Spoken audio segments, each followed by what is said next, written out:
The Lord be with you. and with your spirit. A reading from the Holy Gospel according to Matthew. Glory to you, O Lord. When Jesus came to the territory of the Gadarenes, two demoniacs who were coming from the tombs met him. They were so savage that no one could travel by that road.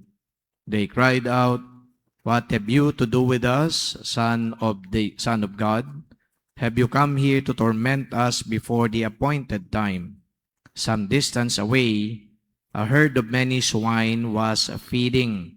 The demons pleaded with him, "If you drive us out, send us into the herd of swine." And he said to them, "Go then." They came out and entered the swine, and the whole herd rushed down the steep bank into the sea, where they drowned. The swineherds ran away, and when they came to the town, they reported everything, including what had happened to the demoniacs.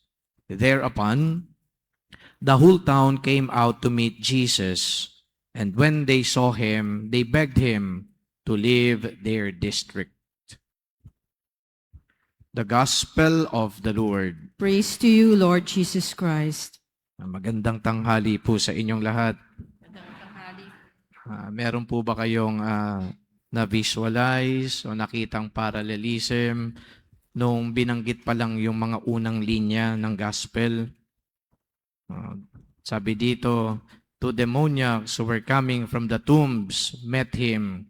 They were so savage that no one could travel by that road. Wala naman kayong naiisip dito. Yung travel by that road. Yan, i-connect nyo na. Kaya na mag-connect, hindi ako. Abstract pa rin sa inyo. Dadagdagan ko. Kahapon, meron po sana akong meeting sa mga kawani ng NTF-ELCAC. Alam niyo yung NTF-ELCAC? Hindi nyo rin alam yon. Wala kayong alam sa buhay.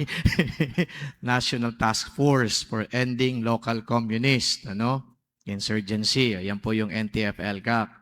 Very active po tayo dyan at marami din po tayo natutulungan, lalong-lalo na kapag sila ay nababrand, di umano na supporter o di kaya ay red daw. Kaya marami tayong mga pari at obispo na kapag kinausap natin yung military ay agad-agaran naman po sila gumagawa ng aksyon. But anyway, so kahapon alas 9 dapat ando doon po ako sa meeting. Yung nga lang, hindi na ako makadaan. Kasi wala nang dadaanan kaya po binanggit ko yan. No one could travel by that road. Hindi na ako makadaan dyan sarado na paikot-ikot pa ako. And then yung meeting po sana namin, magmula alas 9 ng umaga hanggang alas 4 ng hapon. Pero kinakailangan ko ding i-cut short kasi meron din po akong meeting pa sa DOJ kahapon naman ng alauna. So instead of going there, and then passing by that road, which cannot be, which was obstructed by, so many people, dito na lang ako pumunta ng Padre Paura para sa meeting ng 1 p.m. So I could not travel by that road because of plenty of people. Di ko sinabing demonyo, Itong gospel na nagsabi dito, wala akong sinabing ganyan, Yan, naka-live tayo. Wala pa akong sinabing ganon. Yung nga lang, di tayo nakadaan. Hopefully bukas na. Bukas na ba? Di pa rin, bukas na naman yan. Buti naman at pakiusapan din. But then again, talking about devil, yung demonyo, actually, yung literal na pakahulugan dyan ay ganito lang, one who goes against the will of God. Kaya yung paghihinder sa kalooban ng Diyos, ang mga demonyo yan. Okay? You recall, when Peter was actually up there in the mountain, Mount Tabor, di ba? Sabi doon ni Jesus, bababa tayo Sabi ni Peter, huwag na tayong bumaba. Sarap-sarap na dito sa Mount Tabor During the transfiguration ito Ngayon, sabi ni Jesus sa kanya, "Get away from me, Satan." Bakit tinawag niyang Satan? Si Peter, talaga bang Satanas si Pedro? Demonyo ba talaga? Ang literal na ibig sabihin niyan, one who goes against the will of God. One who hinders God's will. Tandaan niyo yan dito, kaninong will? Hindi ko alam. Hindi ko alam. Siguro may pinaniniwalaan naman sila. But then again, if we go against the will of God, then we are Satan. But if we follow the will of God, which is, I think, our mission as Christians, then I guess we are Christians. Wala po itong habahid ng politika, but I'm trying to reflect with you, okay, what is literally the meaning of it. Yung mga, kumbaga ay pumipigil para ang kalooban ng Diyos, ang maghari ay mangyari, naku, i-reflect natin yan. Kasi kung halimbawa ayaw natin ng kabutihan, ayaw natin ng kabanalan, ayaw natin ng pagmamahal o pag-ibig, ayaw natin ng hustisya, abay, eto kalooban ng Diyos yan, malinaw yan eh. Kung ayaw natin yan, baka nabibilang tayo doon sa mga pumipigil para maghari ang lahat ng ito.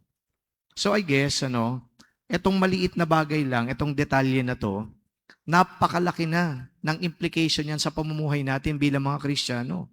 And whether we like it or not, kapag tayo ay gumagawa ng mga bagay na taliwas, halimbawa sa batas ng Diyos, sa kalooban ng Diyos, di ba sabi dito ay pumapasok yung kasalanan? Anong ibig sabihin ng kasalanan? Yung pagtatakwil mo yan sa Diyos, pag-ayaw mo sa Diyos.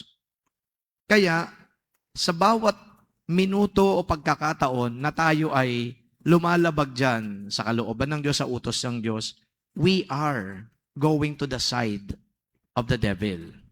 Hindi ko imbento yan, but we have to reflect on it because that is actually, the real meaning of it. Kaya tayo ay sinasabing nagkakasala, kaya kailangan patawarin tayo ng Diyos because we go against the Lord. So we go against, the wishes, the will, the laws of the Lord. Malinaw yan. Kaya ang panawagan nga sa atin, di ba? Always do the will of God. Always live according to the will of God. Because if we do not, then we are not on the side of God. Ito pa, sa ilang bahagi ng salita ng Diyos, di ba? Kung naalala ninyo, na, teacher, meron pong mga tao doon na nagpapalayas ng demonyo. They are doing it. Sa ngalan po ng demonyo din. Sabi ng Diyos, those who are with me, kalyado natin yan. Pero kung gumagawa sila ng pagpapatalsik ng mga demonyo, ibig sabihin yan, kalaban sila ng mga demonyo, kakampi natin yan. Di ba? So pinapalaya sila yung mga demonyo, kakampi natin yun.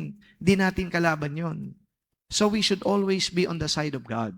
And yet, the temptation is too strong for us to always be on the side of God because chances are, there will be moments in our life that we are going against Him.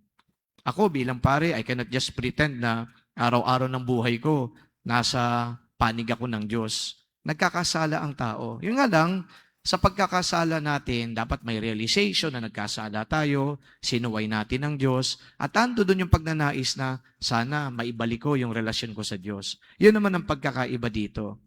Now in the gospel, nakita natin yung mga demonyo na nandito ka na ba para puksain kami? Hindi mo pa oras, pero ganun pa man, kung talagang pupuksain mo kami, patuloyin mo na lang kami diyan sa mga baboy na yan. Ganun nga ang ginawa. Pero eto ngayon, nung ginawa ni Jesus yung magandang bagay na yan na yung mga demonyo, pinapasok nila sa mga baboy, tingnan mo yung mga tao, in the last part of the gospel, God did something good, pero sabi dito sa last part of the gospel, they begged Him to leave their district. Gumawa na ng mabuti si Kristo, pero sinabi pa na, umalis ka na dito. Anong ibig sabihin nun? Yung mga tao hindi rin handa na tanggapin si Jesus. Now that we are here, brothers and sisters, I guess our primordial mission in life is to always accept Jesus and then live with Him, embrace His teachings, and then make it a point that our actions, our life, are always in accord with the will of the Lord. Paulit-ulit, but then that's our primordial, the most basic vocation or mission that we have. Bilang mga Kristiyano, it is never to go against the will of God, but to live according to God's will. Amen.